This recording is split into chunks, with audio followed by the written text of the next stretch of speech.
Bonjour à tous.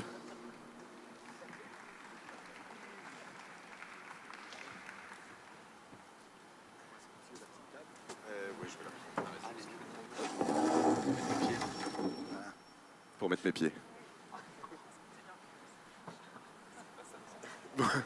Bonjour tout le monde. On va parler aujourd'hui des influenceurs et du fait que ce soit le levier futur des marques. Pour ça, j'ai le plaisir d'avoir un super panel qui va m'accompagner sur cette table ronde. Les influenceurs, c'est quelque chose de très ancien à la fois et de très nouveau. Depuis la nuit des temps, finalement, on a un chef de tribu, on a eu des seigneurs, des rois, des vassaux. Et puis, tout a changé depuis 10 ans. Et l'apparition des réseaux sociaux, Twitter, Facebook, Instagram. Et aujourd'hui, chaque individu peut avoir une communauté qui est soit une communauté de niche, soit une communauté très large, et qui va lui permettre de dialoguer, d'échanger sur des sujets souvent précis, et ces communautés vont intéresser de plus en plus les marques. Et la puissance de ces influenceurs, le temps d'attention des gens qui se déportent depuis finalement la télévision, la presse, les médias, la radio, le cinéma, vers YouTube, vers Facebook, vers Instagram, est un temps d'attention qui permet aux marques de mettre en avant leurs services, leurs produits, leurs lieux. Et on va échanger autour de tout ça aujourd'hui avec un certain nombre de personnes, des gens qui représentent des marques, des personnes qui représentent des influenceurs, enfin un influenceur en l'occurrence, Guillaume, et puis des personnes qui s'occupent de mettre en relation les marques et les influenceurs, et plus que ça, de les conseiller d'un côté comme de l'autre. Je commence par Marina, si tu me le permets. Marina Volem-Araos, qui est Araos, pardon, je t'avais demandé comment je le prononçais, tu vois, je le prononce mal, qui est Managing Director de Propaganda, donc qui est une agence qui fait de l'influence depuis bien longtemps, presque 30 ans, sur notamment des très gros influenceurs au niveau mondial, beaucoup d'Américains et de Chinois notamment. Je te laisserai la parole après. On a Guillaume Ruchon, la caution influenceur de la table. Voilà. Donc toi, tu es influenceur. Je te disais quand j'ai découvert il y a quelque temps ton compte, que j'avais déposé un nom de domaine il y a quelques années qui s'appelle lekiffer.com, et dès que j'ai vu tes vidéos, je me suis dit mais en fait lekiffer.com c'est Guillaume Ruchon, quoi, parce que le mec se fait des vidéos qui sont quand même vraiment incroyables, avec des objets incroyables, des motos, des drones, voilà, tout ce qu'on rêve tous de faire, et en plus il est payé pour ça, donc je suis très envieux, j'aimerais être à ta place en ce moment même, mais non, on m'a dit qu'il fallait que je reste là, je respecte. Donc voilà, on parlera de tout ça aussi avec toi, de tout ce que tu as vécu sur les différentes étapes de ta courte carrière. Voilà. On a également autour de la table donc Fabrice Aubert, qui travaille chez Camille Bloch, connu pour notamment les marques Torino et Ragusa. Et tu vas nous expliquer un peu comment vous travaillez avec un certain nombre d'influenceurs, gros, petits, dans le sport et ailleurs. On a David Labouré, qui est donc associé et cofondateur de Debout sur la table, qui aide les marques à mettre en place leur stratégie d'influence et les influenceurs à travailler avec les marques. Je fais bien mon travail, c'est bien. Et enfin, on a Clément Maignan, qui est chef de projet chez Ouvrier à Service, et avec qui on va parler. Donc Ouvrier à Service qui fait pas mal de services, notamment pour tous les lieux touristiques, et pas mal d'IT, en tout cas de systèmes informatiques pour les accompagner sur le digital. Oui. Et donc, on va aussi parler de ton expérience à Verbier, où tu as travaillé quelques années, et comment on utilise les influenceurs pour mettre en avant une station de ski et un lieu touristique plus généralement. C'est bon ? Ma première question, David, c'est quoi un influenceur ? Alors tout d'abord, bonjour tout le monde. Pour répondre à cette question, j'ai presque envie de te faire une réponse un peu bateau, entre guillemets, quand on est un peu tous influenceurs finalement, mais dans un cercle plus ou moins large, on va dire, qui peut être un cercle familial ou des amis. Par contre, il y en a qui vont bien au-delà de ça et qui ont des gens qui se laissent, entre guillemets, influencer par ces influenceurs web, que peuvent être des youtubeurs, instagrammeurs, blogueurs, tweetos, et j'en passe, et qui, eux, peuvent, dans leur domaine d'activité, dans leur domaine de compétences, influencer des personnes pour toute une série de choses. Mais concrètement, ce terme influenceur dans la vraie vie, en fait, on le voit d'un point de vue marketing, mais moi, j'ai pas l'impression de me laisser influencer, tu vois ce que je veux dire. L'idée, c'est que ce sont des gens qui, peut-être, captent notre attention, tout simplement. Oui, c'est déjà des créateurs de contenu, donc ils ont un style bien à eux, bien particulier, et à travers ces contenus-là, ils peuvent efficacement présenter des destinations, quand on parlait de Verbier, de présenter des produits, des services. Idéalement, il faudrait qu'ils apprécient en fait ces produits et services, qu'ils aient envie de les utiliser afin de le partager avec leur communauté qui, eux, vont peut-être se rendre dans ces destinations, vouloir avoir le même produit que l'influenceur, et puis finalement les utiliser comme en mode recommandation. On parlait de drones, pourquoi pas, voilà, je suis passionné par les drones, cet influenceur que j'adore utilise ce drone-là, pourquoi finalement j'achèterais pas le même que lui? Guillaume, par exemple, est-ce que toi, si je te demande de te présenter et que je te dis, tu rencontres quelqu'un dans un événement, une soirée, tu dis que tu es quoi? Je dis tout simplement que je suis un passionné. Et le mot influenceur, on a tous, nous créateurs de contenu, pas un problème avec, parce que je pense qu'il faut nous définir, il faut nous mettre dans des cases, mais chaque influenceur est différent parce qu'il propose un contenu différent. Là où, David, je te rejoins pas forcément, c'est qu'on n'influence pas, on n'est pas là pour influencer les gens. C'est les gens qui nous disent on est des influenceurs parce que tout simplement on va parler avec passion. Aujourd'hui, moi, quand je rencontre quelqu'un, je suis vidéaste, photographe, et j'ai des gens qui suivent la même passion que moi. Et donc, on arrive à partager des points communs, des voyages, des sujets de tech, de photos, pas d'actualité, parce qu'aujourd'hui, je n'ai pas la prétention d'en traiter. Mais demain, si j'ai envie de traiter d'actualité, peut-être que des gens seront intéressés à partager ce point de vue, à débattre. Et c'est vraiment, en fait, un influenceur aujourd'hui, c'est comme votre super pote qui vous conseille toujours la bonne astuce, le bon petit truc. Parce qu'en fait, on a une relation de confiance. On a une vraie relation de confiance avec les gens qui nous regardent. C'est pour ça qu'il faut faire attention aujourd'hui quand on fait du marketing avec, c'est qu'il faut vraiment avoir et rester dans une même éthique. Parce qu'il y a un moment où quand tu croises quelqu'un qui te dit, vous pouvez tous réagir à ça, mais je suis un influenceur, tout de suite, pour moi, il y a une sorte de truc, de red flag qui dit attention, le mec qui se définit comme ça, il y a un côté un peu fake, non? Alors, fake, non, pas forcément, mais c'est pareil. Ça dépend de les personnes à qui on s'adresse. Si on s'adresse à des gens qui peuvent nous suivre, on va se définir comme on est vraiment des créateurs de contenu, on crée du contenu, on les partage, ils comprennent. Par contre, si on parle avec des marques ou des agences, là, qu'est-ce que tu fais? Tu vas pas commencer à raconter ta vie en fait. Ouais, ça fait 7 ans que j'ai commencé YouTube. Non, je suis un influenceur aujourd'hui, j'aimerais travailler avec vous parce que votre produit m'intéresse. Et là, tu définis comme ça. C'est un peu comme dans les médias. Quand on parle d'un média, on va dire, du côté du grand public, on va parler d'une chaîne de télé ou d'un journal. Et quand on est dans le business, on va parler d'un support publicitaire. Ouais, c'est Finalement, c'est un peu comparable. L'influenceur, c'est juste la dénomination professionnelle de ce qu'on peut en faire en termes de business. Marina? Oui, même plus basiquement, je pense qu'aujourd'hui, le consommateur a un choix. Il a beaucoup de choix. Et tous les jours, il décide, il va soit prendre un journal, il va soit aller sur YouTube, il va soit regarder la télé. Il y a des multitudes d'options. Et YouTube, aujourd'hui, est juste une autre option, comme est la télé et comme est un journal. Et on décide de suivre des gens qu'on estime soit partagent la même passion, soit va nous apporter plus d'informations. Mais le consommateur, aujourd'hui, n'a jamais été autant en contrôle qu'il n'a jamais été avant. Et qu'est-ce qui a changé justement? Parce que Propaganda, et toi aussi dans une certaine mesure, vous faites ça depuis un grand moment. Vous travaillez avec des stars planétaire. On a parlé de Kardashian, on a parlé de Lil Wayne, on a parlé de gens gigantesques.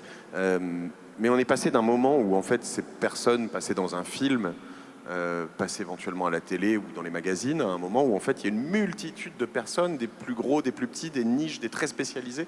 Qu'est-ce qui a changé en quelques années? Comment tu l'as ressenti chez Propaganda? Ce qui a changé, c'est qu'à l'époque, il y a 5-10 ans en arrière, j'attendais jeudi soir à 8 heures pour savoir ce qui allait se passer dans le prochain épisode de whatever, 90210. Et je devais attendre le jeudi d'après pour savoir ce qui allait se passer. Le contenu était aussi interrompu par la publicité, qui ne m'intéressait pas. Et il y a eu une évolution technologique dans les 5 dernières années qui ont fait que je ne dois plus attendre le jeudi. Je vais l'avoir le même jour. Et j'ai vraiment pas envie que mon contenu soit interrompu par la publicité. Je suis en contrôle absolu de ce que je veux regarder quand je veux le regarder. Et à ce moment-là, pour toutes les marques, ça a été très difficile, je pense, de trouver une façon de communiquer avec son audience et a dû intégrer le contenu d'une façon, on espère, intelligente pour pouvoir parler à son consommateur. Fondamentalement, le changement est là. Fabrice, vous l'avez ressenti beaucoup chez Camille Bloch. Est-ce que toute la manière de dialoguer avec un certain nombre de personnes, d'influenceurs, le grand public finalement est indirectement un relais, est-ce que tout a beaucoup changé? Alors, c'est vrai que je trouve aussi, on remarque clairement que le média TV, il a été complètement, il est en phase d'être vraiment largement remplacé par le online. Après, ça dépend toujours des cibles qu'on vise, mais nous, c'est vrai qu'on faisait pas mal de campagnes spot TV pour les lancements de produits, etc. C'est des fois aussi des obligations de la part des distributeurs, mais c'était le moyen de communication principal. Et puis on se rend compte maintenant que, ça fait déjà quelques années, mais qu'on peut vraiment toucher beaucoup plus de monde, les toucher plus directement, et je pense surtout créer du contenu plus varié. Si je prends un exemple assez précis, quand on lançait normalement un nouveau produit, qu'on faisait une campagne, on faisait un spot TV. Voilà, il plaît ou il plaît pas, mais c'est un spot avec un budget pour un spot TV, donc c'est assez conséquent. Et puis là, cet automne, on va lancer une nouvelle campagne, uniquement online et out of home, donc plus du tout de TV. Et on a fait 6 petits spots vidéo. Donc pas des spots TV, mais des spots vidéo. Donc ça, je pense que c'est vraiment un grand changement qu'on a senti et qu'on essaye de suivre pour toucher le public là où il se trouve, en fonction de notre différentes cibles. Et puis comme on essaie de rajeunir le public de nos marques, bah, obligatoirement c'est online que se trouvent les gens qu'on veut toucher. Du coup, c'est quand même plus compliqué, parce que finalement, avant, tu as une strate, un endroit, quasiment un interlocuteur, une ou deux grosses chaînes télé, et puis salut, au revoir. Là, tu dois avoir un truc qui est beaucoup plus éclaté, avec plein d'influenceurs différents potentiellement, plein de supports différents. Ce qui est surtout le plus compliqué, je trouve, c'est que ça va très vite. Et que si aujourd'hui on se dit il faut aller sur Instagram avec des influenceurs, ben, dans une année, est-ce que ce sera toujours le cas? Enfin, je trouve que tout change vraiment très vite. Donc le plus gros challenge, à mon avis, c'est ça. C'est de suivre les tendances et puis d'être au bon moment, au bon endroit. Et après, ben, le réseau, l'influenceur ou l'ambassadeur, c'est finalement une petite partie. Je pense que ce qui compte le plus, c'est vraiment le média et la personne qu'on veut toucher via ce média. Et ça doit être hyper éprouvant, Guillaume, pour des gens qui produisent du contenu, parce qu'il y a 2 ans, on aurait fait cette table ronde, on aurait parlé probablement plus de pages Facebook, peut-être un peu de YouTube, pas mal aussi. Aujourd'hui, on parle quasiment que d'Instagram, j'ai l'impression. On aurait parlé un peu de Snapchat qui commence un peu à battre de l'aile. Je veux dire, tu dois sauter d'une plateforme à l'autre, tu dois t'adapter au... Comment ça se passe Je pense qu'on a tous des plateformes de prédilection. C'est-à-dire qu'aujourd'hui, il y a des gens qui travaillent encore avec Facebook, malgré que le média soit constamment en descente. Pourquoi? Parce que l'algorithme change, les médias sont obligés de payer pour avoir de la portée juste naturelle qu'ils avaient il y a quelques mois ou quelques années. Et aujourd'hui, effectivement, 2018, c'est Instagram. Snapchat a perdu la bataille face à Instagram, parce que Instagram s'est vraiment inspiré de Snapchat par rapport aux stories et a apporté surtout la plus-value, c'est le fait d'avoir un profil physique. Avec aujourd'hui, en fait, Instagram, c'est notre vitrine à tous les créateurs de contenu. Même aujourd'hui, dans une agence, dans une marque ou même je sais pas, un magasin, on va sur Instagram, on sait en 10 secondes qu'est-ce que la marque vend, qu'est-ce que l'agence fait, qu'est-ce que l'influenceur produit comme contenu. C'est notre vitrine en 10 secondes. Donc en fait, Instagram est aujourd'hui vraiment un tremplin pour développer son business et surtout amener les gens sur les autres plateformes. La chose la plus compliquée sur Instagram, c'est de faire grossir sa communauté. Il y a énormément de choses qui sont difficiles, mais celle-là, c'est la plus difficile. Sachant qu'il y a assez peu de viralité en fait sur Instagram, contrairement aux autres plateformes, on ne peut pas partager bien. C'est vraiment quelque chose qu'il faut réussir à créer petit à petit. Ouais, Instagram ne permet pas, comme Facebook ou comme Google, d'avoir un vrai moteur de recherche. Ouais. Exactement. Ou même Twitter.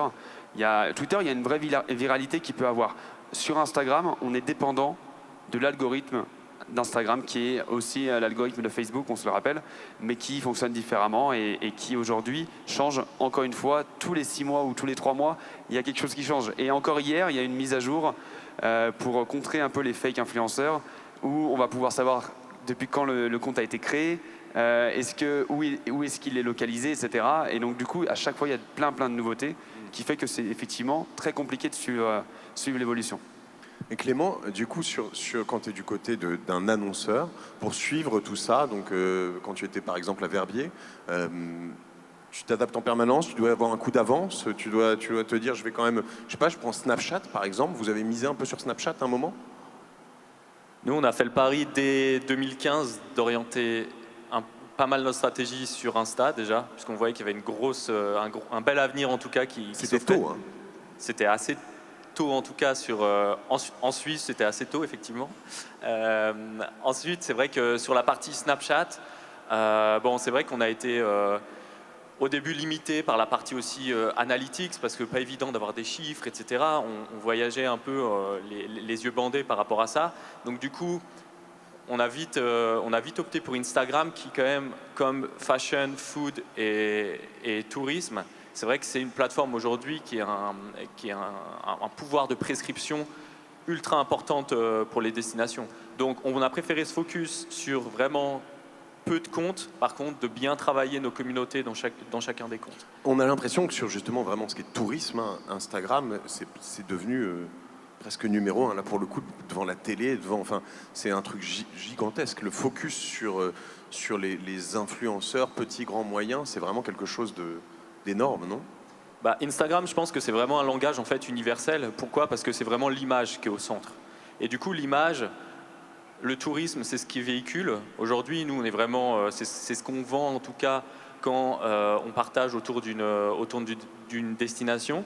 Donc du coup, c'est vrai que ça a ce pouvoir-là, à travers l'image fixe, vidéo, etc., de pouvoir vraiment orienter et puis de faire vivre notre communauté. Donc ce qui est important, je pense, je rajouterais, c'est que c'est bien de faire venir d'activer, on va dire, des campagnes d'influenceurs. Par contre, derrière, il faut avoir un socle solide, déjà en termes de marque, pour animer la communauté, pour faire en sorte que quand on active sur des opérations comme ça fasse du sens par rapport on parlait de l'éthique, par rapport à l'éthique du compte, des valeurs de marque, etc., que vraiment on s'en serve comme levier derrière pour engager la communauté existante.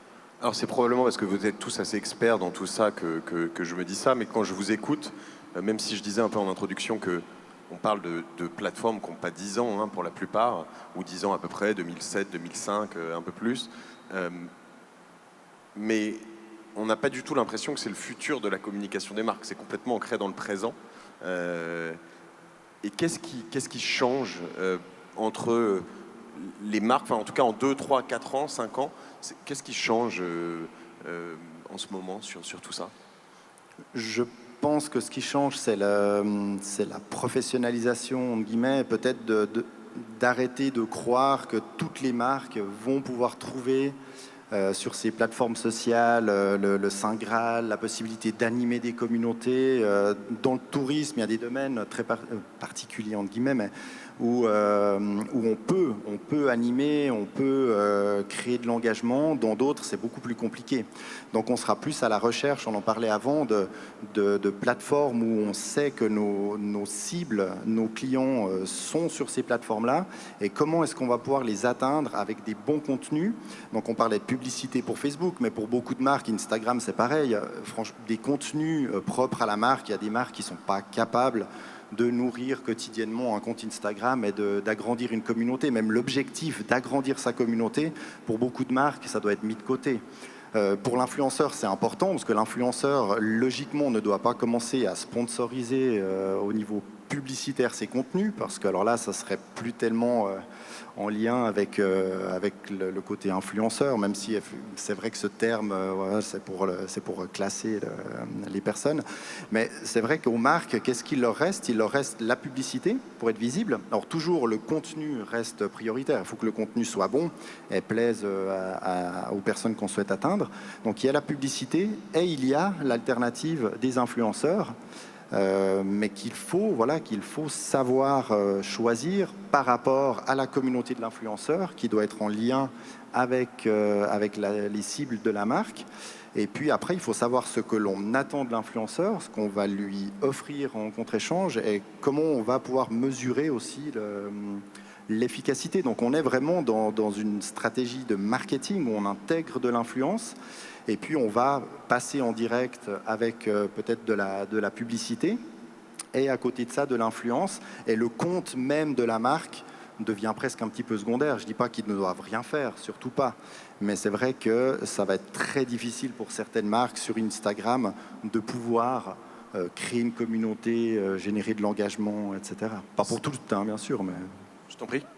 Ce que je pense qu'il a changé aussi pas mal, ça rejoint un peu ce qu'on disait là, mais en tant que marque, si par exemple on fait une opération avec un influenceur, il faut derrière avoir des ressources, donc des ressources de personnel, parce que pour moi, si on fait une opération avec un influenceur qui va poster sur sa communauté, il faut aussi qu'on puisse aller chercher ces personnes, finalement un peu dialoguer avec elles, il y aura sûrement des questions, donc il ne faut pas négliger l'aspect personnel en termes de ressources, d'une part pour gérer tous les réseaux, parce que comme on dit, ça change beaucoup. Donc nous, typiquement, on est sur Facebook, on est sur Instagram. Enfin, ça fait beaucoup de contenu. Il faut pouvoir les créer idéalement quotidiennement ou le plus proche possible quotidiennement. Derrière, il faut pouvoir répondre. Donc ça change aussi pas mal par rapport je pense à l'évolution du média où avant, quand on faisait un spot TV, il était diffusé sur les chaînes. Peut-être qu'on avait quelques téléphones au service clientèle qui se plaignaient parce qu'ils n'ont pas aimé la musique ou bien ils n'ont pas aimé les images. Mais c'était assez marginal. Maintenant, quand on balance du contenu sur Facebook, sur Instagram, c'est clair que le but, c'est de faire de l'engagement. Donc, on veut des commentaires, on veut des gens, des réactions, mais il faut être prêt derrière à leur répondre, à être là. Quand on a une page Facebook, il faut répondre au plus tard dans l'heure. Et c'est quelque chose que je pense que pour les marques, il ne faut vraiment pas négliger. Je rebondis sur ce que tu dis, j'y reviendrai parce que tu le dis, l'important c'est de faire de l'engagement, c'est pas forcément de faire de la vue on n'est plus dans de l'empirique réel. Mais je voudrais revenir sur ce que vous étiez en train de dire tous les deux. Tout ça c'est gradué aussi, c'est-à-dire que il y a des marques qui vont réussir assez bien en disant moi j'ai un produit, un service, un lieu.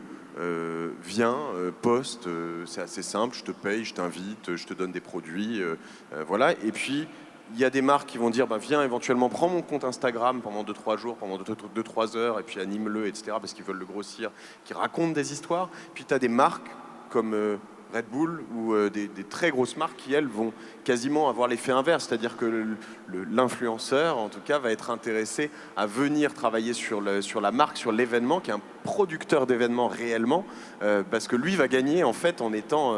alors là, on est quasiment sur le rêve absolu. Red Bull, c'est probablement la référence pour tous depuis... mais comment tu la ressens, Guillaume, cette graduation et comment est-ce que tu vois encore des marques qui te disent tiens voilà des bons becs, est-ce que tu peux les mettre sur ton...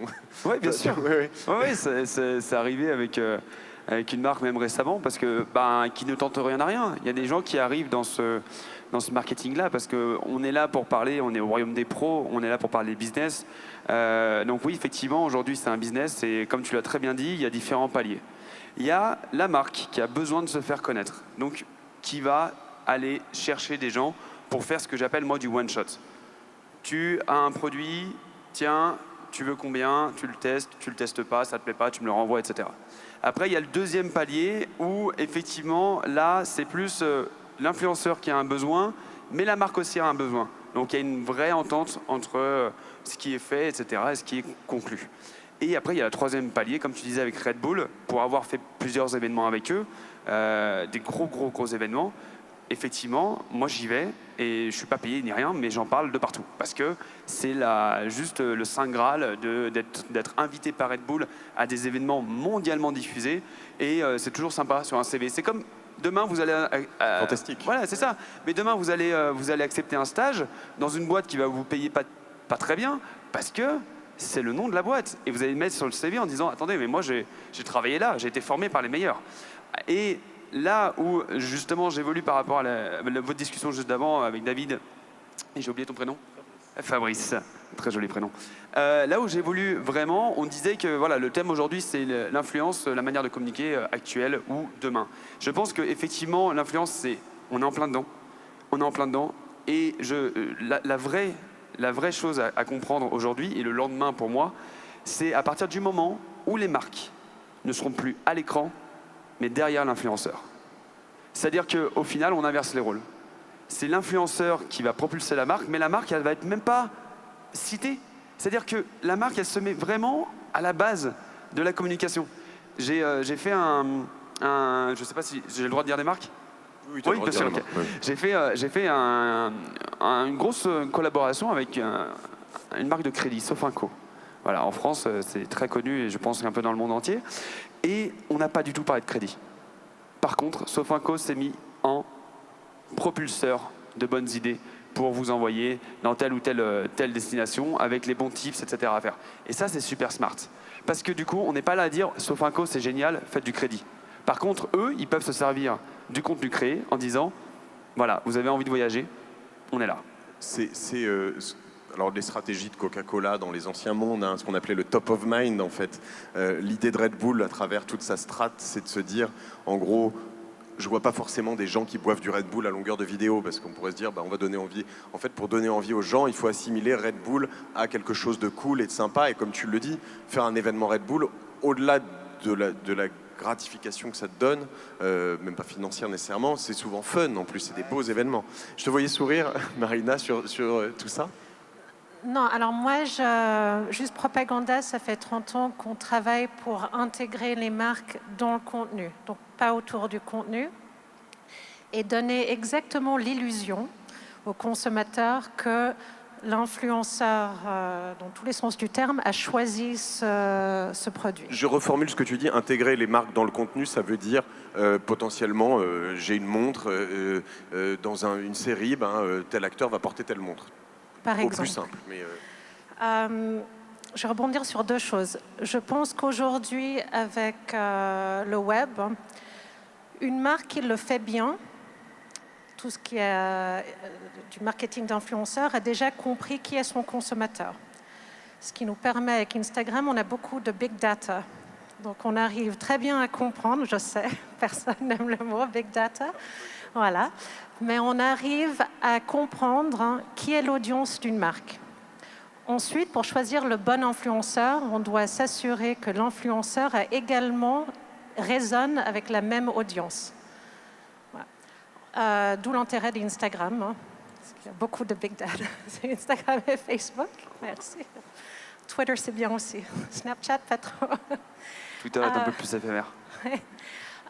Ensuite, c'est créer une histoire qui est relevante pour ce consommateur et c'est travailler avec l'influenceur pour que la marque figure de façon organique et émotionnelle et résonne avec l'audience et le consommateur. Autrement, ça revient à la pub traditionnelle et c'est rejeté. C'est ça, c'est-à-dire que si tu post-rationalises tout ce que tu disais tout à l'heure et juste mettre une montre sur le poignet de quelqu'un, c'est pas l'idée. Il faut avoir un contexte beaucoup plus large, il faut se dire que ça correspond à des valeurs, que c'est quelque chose qui correspond à... C'est même plus basique que ça. Si moi je te dis que je suis cool, on s'en fout. Si toi tu dis à tout le monde que je suis cool, d'autres gens vont penser que je suis cool.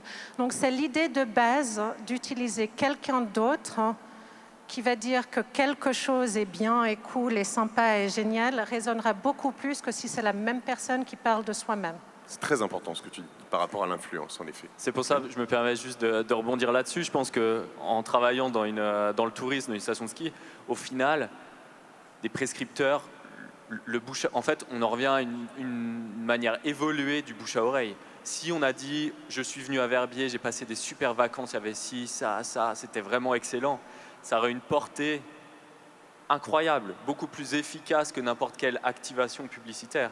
Et en fait, aujourd'hui, Instagram ou le reste, le pouvoir d'influence, en fait, c'est une version moderne du bouche à oreille, en fait, avec l'utilisation des canaux digitaux.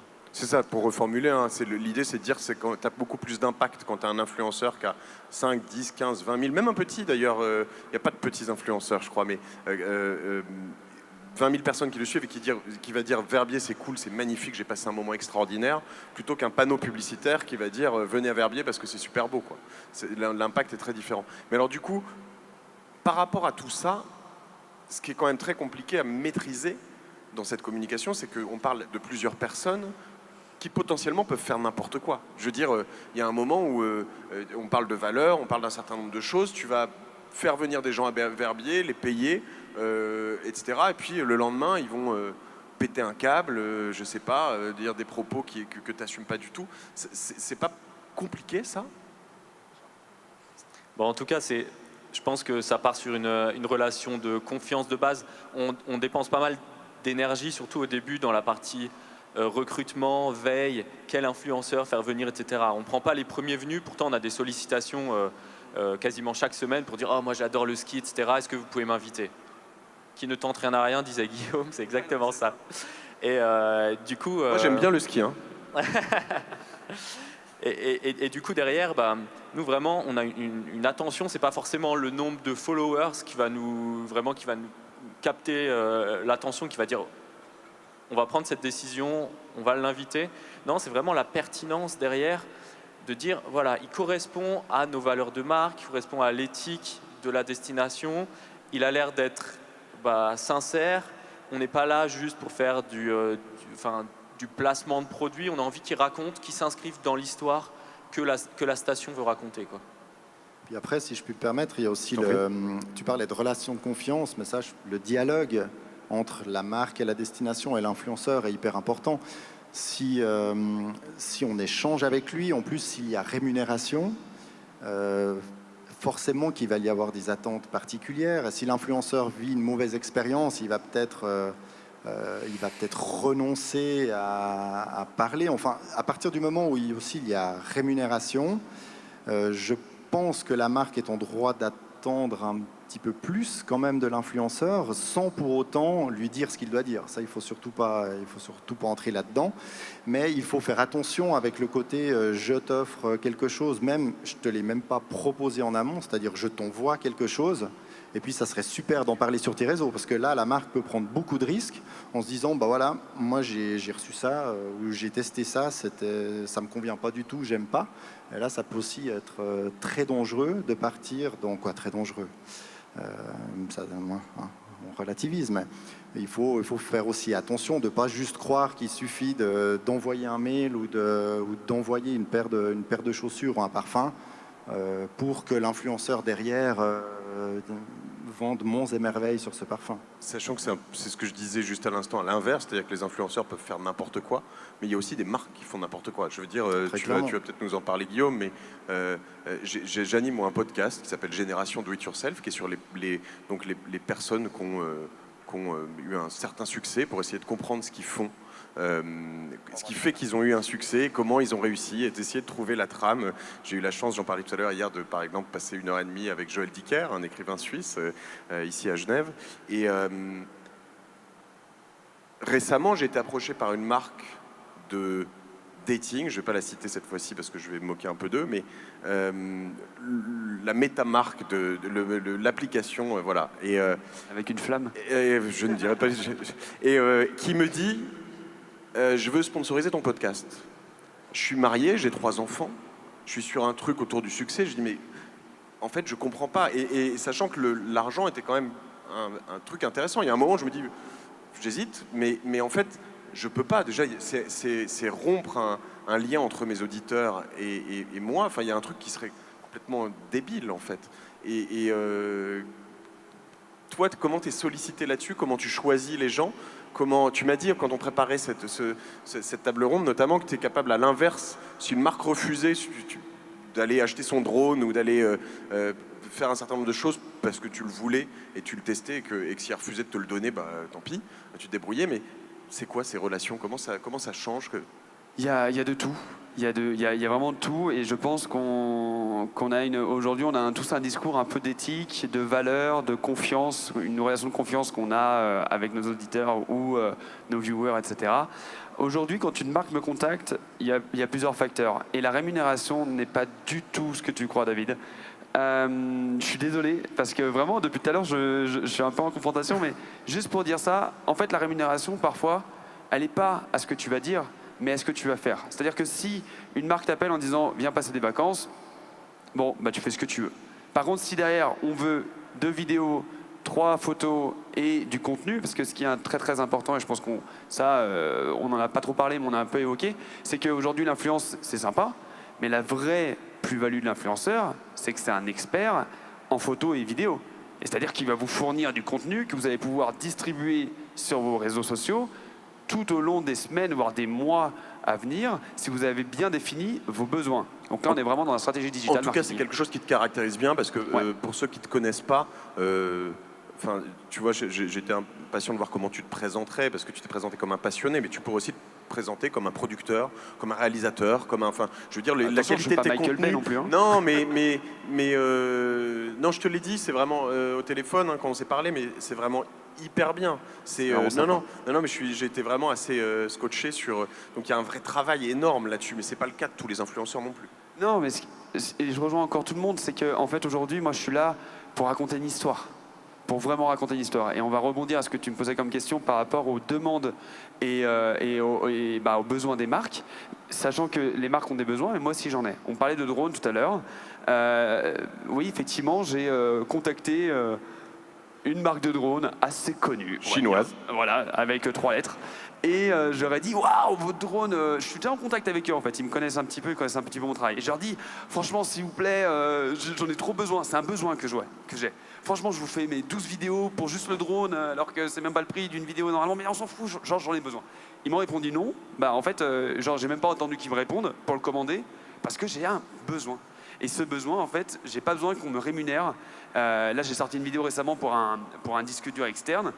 C'est vraiment une présentation technique, mais avec un peu d'humour. J'essayais de faire un truc un peu créatif. Et pareil, j'ai parlé du produit parce que c'est un besoin. C'est quelque chose. Je m'en sers depuis 2 mois.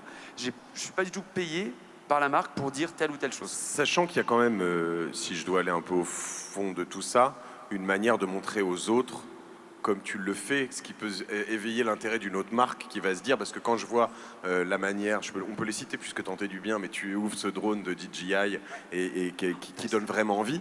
Ils t'ont pas payé, mais bon, peut-être que du coup... il y a encore plus de monde qui est au courant. Quand on voit la manière dont tu l'ouvres, etc., je veux dire, il y a un côté vraiment d'influence. Je me disais tout à l'heure, j'ai pas l'impression d'être influencé, mais là, j'ai envie d'acheter ce drone, alors que j'en ai pas du tout besoin. J'ai un code 5%. Et du coup... il y a quand même aussi un effet domino qui est de dire que les autres vont voir comment tu fais le travail de unpacking ou de boxing. Il y a toujours un côté inspirationnel. Je reçois beaucoup et c'est vachement valorisant pour moi. Tu m'inspires. J'ai envie de faire de la photo. Merci. Non, arrête. et en fait, on a vraiment ouais, c'est comme je disais au début, on est là, en fait, tu regardes un pote. Parce qu'en fait, on a tous écrit notre histoire sur Internet. Et moi, ça fait 7 ans que j'ai ma chaîne YouTube. Je suis passé par beaucoup de formats différents avant de me trouver. J'ai grandi avec les gens qui me regardent. Hier, je faisais un live sur Instagram et je jouais au Morpion.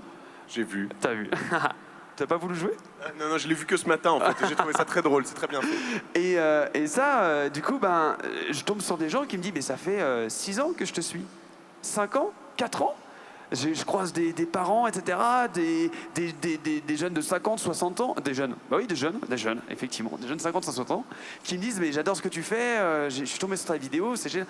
Et en fait, c'est ça, la vraie valeur ajoutée, c'est qu'on a des gens qui nous connaissent. Et comme on disait tout à l'heure, effectivement, si elle dit qu'elle est cool, personne ne va la croire. Par contre, si je dis que j'ai rencontré quelqu'un de super cool, d'ailleurs avec qui j'ai déjà travaillé, mais dans une branche à côté de Propaganda, mais ça on ne le savait pas avant maintenant, et ben là vous allez me croire, parce qu'en fait vous avez une relation de confiance avec moi.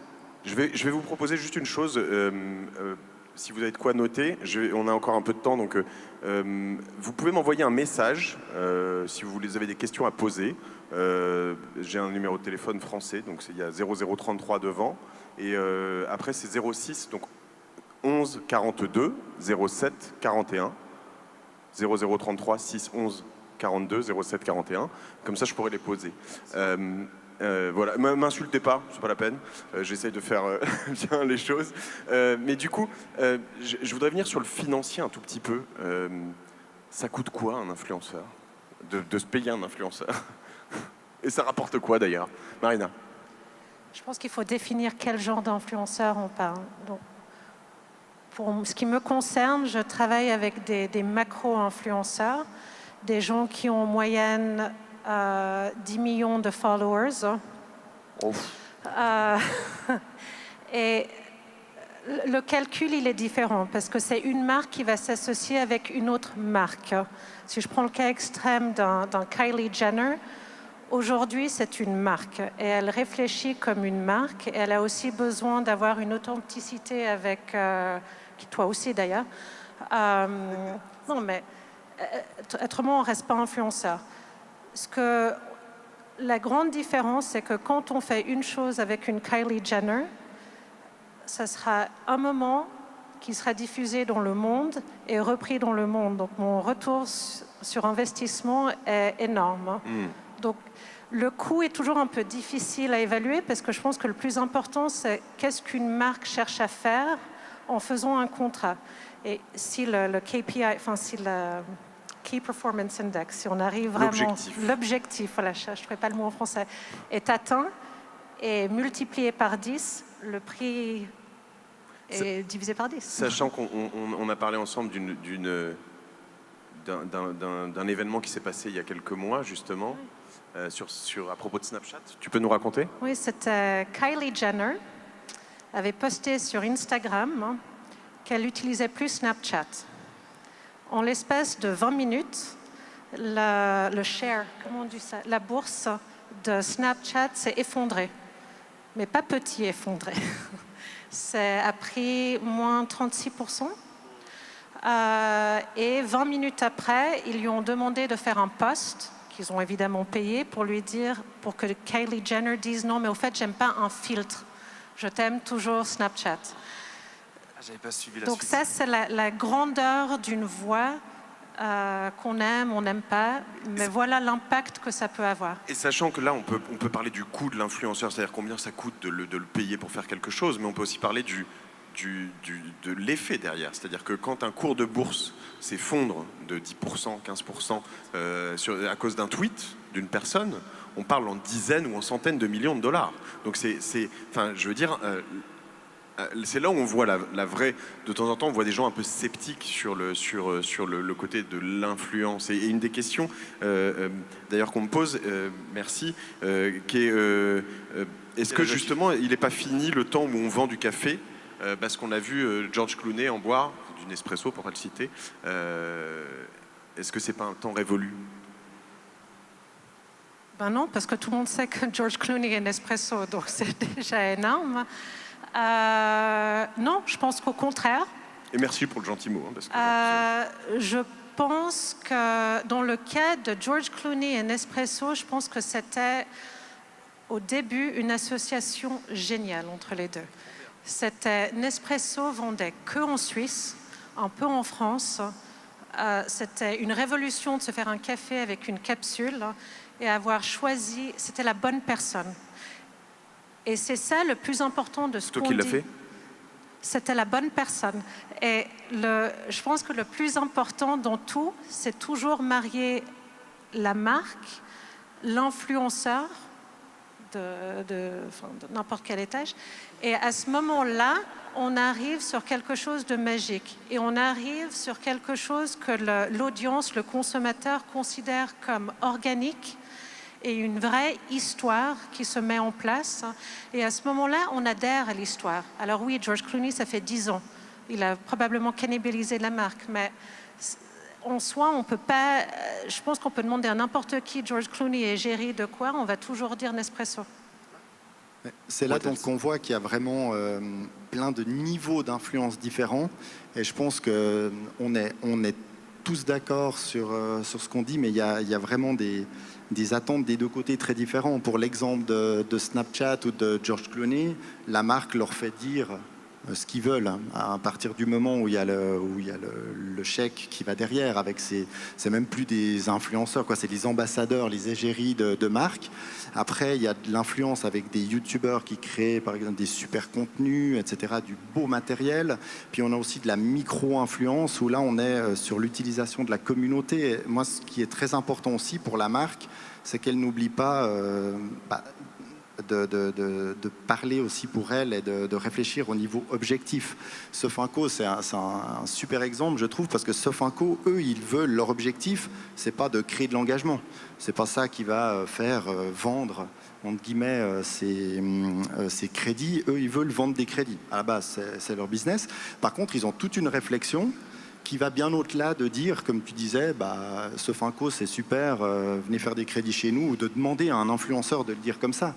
Ils partent dans une idée complètement différente de donner envie, en fait, de s'intéresser à la marque, mais sans avoir besoin de parler de crédit. Et c'est là où c'est intéressant, c'est qu'ils ont une stratégie de contenu, stratégie de communication qui est totalement différente avec ce qu'ils faisaient avant.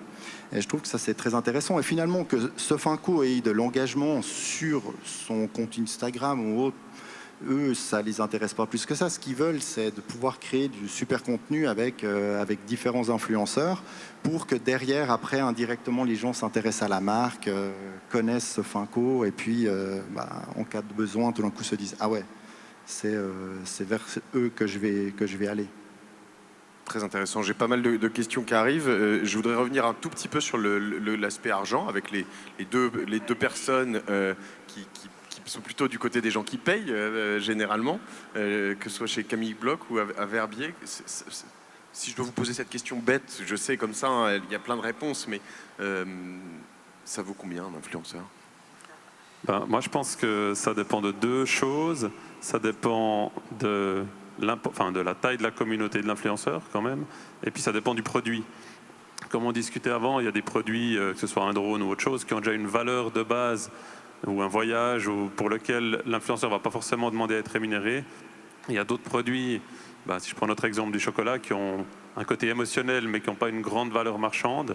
Et donc là, on a peut-être plus besoin de payer l'influenceur ou de lui proposer autre chose pour qu'il soit intéressé. Et ça rejoint ce qu'on disait avant, ce que tu disais aussi, c'est que pour moi le contenu c'est vraiment la clé, c'est vraiment ce qui est le plus essentiel.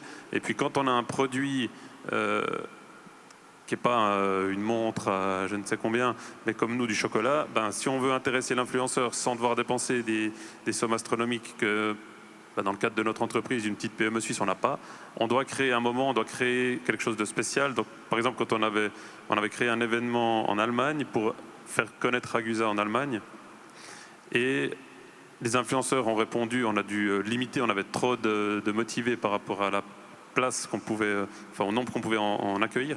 Et puis ils ont vu comment on produisait le chocolat, ils ont vu l'histoire de l'entreprise. Et pour moi, c'est ça qui est vraiment important, c'est de leur proposer du contenu. Et c'est là aussi où c'est intéressant en tant que marque de faire appel à un influenceur, c'est que chacun va nous donner sa vision, chacun va avoir son style.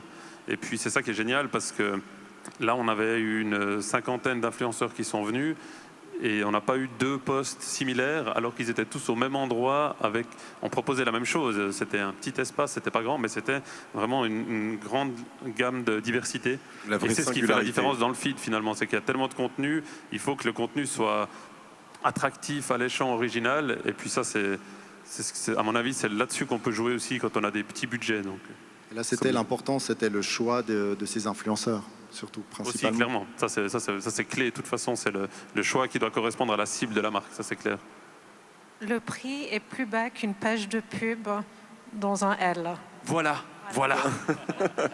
Qui est un hebdomadaire et qui n'existera plus que chez votre médecin Mais- pendant les 5 ans à venir. Mais c'est la difficulté. On bosse beaucoup avec ma boîte Causa Vostra dans les médias et on essaie de leur expliquer un peu l'évolution. C'est que dans l'économie de l'attention, en fait, en plus, une page de pub, ça coûte cher, mais on a une tendance à les zapper quand même assez vite. Et il y a beaucoup de choses qui changent autour de ça. Mais je voudrais quand même avoir ta réponse sur Combien ça coûte un influenceur? le prix. Tadam. Argent. Combien je pourrais demander, moi? Vous êtes prêt à diffuser le prix derrière? C'est bon? Bon, nous, c'est vrai qu'en tant que destination, on peut se permettre d'offrir quand même des services qui sont ultra Instagrammables.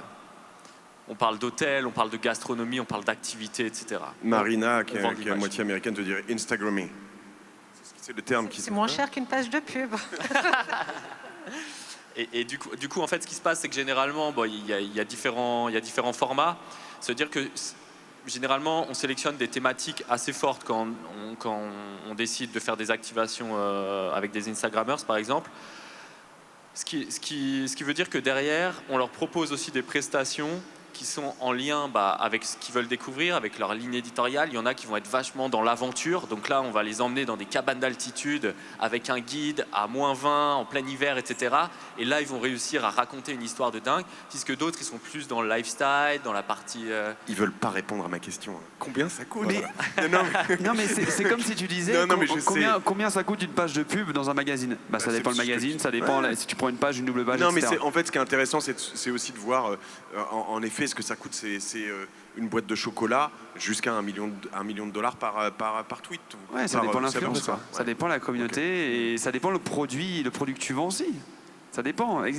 En fait, Je provoque. est-ce que l'important c'est combien tu vas payer ton influenceur ou c'est combien tu vas réussir à transformer, à avoir de leads, à vendre ton produit, à souscrire à un abonnement sur ton truc? Enfin, c'est quoi? L'important, c'est ce que tu payes ou ce que tu peux faire comme business derrière? Ce que ça te rapporte. Il y en a presque, finalement, il y en a presque à tous les prix, entre guillemets, si j'ose parler comme ça. Tu en auras peut-être à quelques centaines de francs jusqu'à plusieurs millions, suivant ce que tu vises. Après, c'est clair, pour des marques suisses romandes, il faut forcément qu'ils fassent attention aussi à la communauté, on en parlait, hein, des influenceurs. C'est bien joli de regarder les gros chiffres des abonnés des influenceurs, mais quand on a une marque qui ne vend donc que en Suisse romande, il ne faut pas non plus se laisser berner par les chiffres. Et c'est pour ça que c'est important de discuter avec l'influenceur, de bien analyser la communauté et puis d'adapter aussi les prix en fonction de ça. Ça fait partie des questions qui arrivent. J'ai pas beaucoup de temps. Ouais, Vas-y. juste, ça prend 10 secondes. Faut pas oublier qu'un influenceur, au bout d'un moment, c'est une entreprise. Voilà, c'est une entreprise. Parfois, il y a des gens derrière, il y a des monteurs, il y a des cadreurs, il y a des photographes, il y a des assistantes, il y a des avocats, il y a des experts comptables. Plus c'est gros, plus en fait ça devient une multinationale le truc. Donc ouais, effectivement, le prix il évolue en fonction de savoir si tu prends tout seul, enfin si tu es tout seul dans ta boîte, en auto-entrepreneur, ou alors si tu as 10 personnes sous toi. Et si tu fais ça pour le plaisir ou en complément d'un autre travail ou si tu fais ça aussi à plein temps. On me demande justement une question qui est un peu liée parce qu'il y a une partie des influenceurs qui se professionnalisent, mais l'évolution n'est-elle pas de passer au-delà de l'influenceur, parfois justement trop cher, ou pas toujours, et de transformer tout le monde en influenceur? C'est le cas de l'orientation que prennent des plateformes comme Ivancy, Octoly, notamment en Europe. J'aime pas ces plateformes. J'aime pas ces plateformes parce qu'on est dans un catalogue. La vraie histoire, et c'est Clément qui le dit depuis tout à l'heure, c'est waouh, ça prend un temps de fou de recruter le bon influenceur. C'est un échange. Il faut connaître la personne, il faut être sûr de qui les regarde. Faut vraiment passer, je sais pas, 2 semaines, 3 semaines à discuter avec. Il faut que ça devienne vraiment. Il faut que toi-même tu aies confiance dans l'influenceur. Dans une approche, il peut y avoir différentes stratégies de se dire aussi, je voudrais 1000 comptes à 1000 followers plutôt qu'un compte à 1 million. Si je reviens dans cette approche, je te vois. Moi, je peux juste dire une chose, c'est que oui, alors là, on parle d'influenceurs en tant que professionnel ou enfin influenceur. Nous, on a ouvert un centre visiteur. Pourquoi? Pour faire en fait de tous nos visiteurs des influenceurs, des ambassadeurs, sans qu'il y ait une stratégie. Et c'est pas des influenceurs au sens propre du terme comme on en discute maintenant, mais c'est que chaque personne, si elle vit une expérience originale ou bien avec la marque, elle va en parler. C'est ce que disait Guillaume avant avec le bouche à oreille, etc. Ça, c'est très important. Et puis je pense que là, on peut, en tant que petite marque, aussi jouer là-dessus. Et puis on ne doit pas seulement cibler des influenceurs côté business, mais penser que tous nos consommateurs peuvent devenir potentiellement influenceurs. Il suffit qu'ils vivent un beau moment. C'est le business model d'Apple, tout simplement. Qui va mieux vendre un iPhone que ton super pote qui vient de l'acheter? Ben voilà. Et en fait, aujourd'hui, c'est ce qu'on disait, et c'est cool parce que c'est chouette, je trouve ça sympa. On boucle la boucle en disant qu'on est tous des influenceurs à différentes échelles. La micro-influence. J'ai 2 questions qui reviennent, et on en avait un petit peu parlé avec beaucoup d'entre vous d'ailleurs, mais alors une particulièrement sur la Suisse, qui est le côté communauté locale. Est-ce qu'on peut monitorer tout ça? Il y a des problématiques parce qu'en effet, un gros influenceur suisse francophone, a priori, il n'y a pas de raison qu'il franchisse la frontière. S'il est fort, il est francophone avant tout. Et l'autre approche, c'est comment on réussit à franchir ces barrières de langue. Alors c'est vrai qu'il y a 2 choses. Il y a la partie au début purement chiffrée. Que représente la partie romande de l'influenceur, parce que comme tu dis, il n'y a pas de frontières sur le web, donc il n'y a pas de raison que sa communauté s'arrête à la Suisse romande, et c'est quasiment jamais le cas. Donc il faut simplement demander à l'influenceur qui ne va pas vouloir communiquer ces chiffres-là, c'est que là, il y a déjà quelque chose un peu de douteux. C'est chelou. On a parlé en coulisses des fakes, des vrais faux influenceurs, etc. Je ne sais pas si on aura 2 minutes pour en parler. C'était la question d'après. Mais c'est vrai qu'après, il y a aussi la problématique de la langue en Suisse, où forcément, si une marque souhaite aller sur la Suisse entière, il ne va pas falloir faire une sélection d'influenceurs francophones en se disant il aura aussi une communauté suisse alémanique, et peut-être pour des marques qui viennent de l'étranger, ils ont de la peine à comprendre ça. Les marques, en principe, en Suisse, sont sensibilisées à cette problématique, c'est-à-dire qu'il faudra refaire le travail dans les autres régions. Donc il va falloir trouver des influenceurs suisses alémaniques ou allemands, tessinois ou italiens pour produire des contenus qui vont fonctionner avec leur communauté. Donc forcément, ça démultiplie peut-être les prestataires aussi qui vont nous accompagner, parce que c'est difficile d'être un intermédiaire avec des réseaux dans toutes les régions, puis être capable de dire je maîtrise les influenceurs de la Suisse entière ou du monde entier. On est bien en France, en fait. C'est plus simple. C'est plus simple, aux États-Unis aussi. Aux États-Unis, les plus gros marchés en plus. Mais on vit dans un monde global. Ouais. C'est pas parce que j'habite à Genève que je lis que du Joël Dicker et je peux rien lire d'autre. Donc, je pense que c'est le plus important, c'est toujours comprendre qui est son consommateur. Je me répète, mais qui est son consommateur et à qui on aimerait parler. Et cette personne, elle peut être en Corée et parler très bien à quelqu'un à Lausanne. Non? Attends, il fait un selfie. Attends, je sais pas, j'étais déboussolée. Je t'écoutais complètement. Non, mais exactement. Et c'est sûr que. Mais le problème, c'est qu'il y a quand même des barrières de langue. Je veux dire, ce matin, je parle à quelqu'un à l'hôtel. Elle était flamande et elle parlait français pas très bien, et elle parlait surtout le flamand. Je veux dire, il y a quand même encore des gens dans le monde qui n'ont pas accès à des contenus. Mais une photo, c'est une photo. Oui, après là on parle de photo, mais dans l'influence, ça peut être plus large aussi. Les questions, je crois qu'on va pas parler des fakes parce qu'on n'a pas le temps et que. Il y a une super vidéo. Voilà, tu as une super vidéo sur les fakes. Guillaume Ruchon. Oui. C'est moi. Non, en fait, il y a une super vidéo sur les fakes que j'ai fait qui a lancé un petit peu un gros débat et qui a jeté en fait une pierre dans l'étang super calme des influenceurs, parce qu'en fait, les fakes, ça existe depuis extrêmement longtemps, mais dans tous les métiers, en final. Des gens qui vont vous dire qu'ils ont eu tel diplôme alors que pas du tout, mais en fait, ils arrivent à se débrouiller. Et vous allez voir la vidéo, parce qu'effectivement, on n'a pas trop de temps d'en parler, mais ce qui est important, en fait, c'est que en fait, ces fakes nuisent au côté marketing et au côté confiance qu'on a avec l'audience. Regardez la vidéo. Je voudrais une toute dernière question qu'on m'a posée et ouvrir nos débats sur l'avenir. C'est quoi l'avenir de l'influence? Qu'est-ce qui va se passer demain? Qu'est-ce qui a changé là tout de suite? Dans les prochains mois, peut-être pas dans un an parce que ça va très vite, mais c'est quoi les dernières modifications, les petites choses qu'il faut voir? La question à 2000. C'est la question difficile parce que on aimerait bien savoir.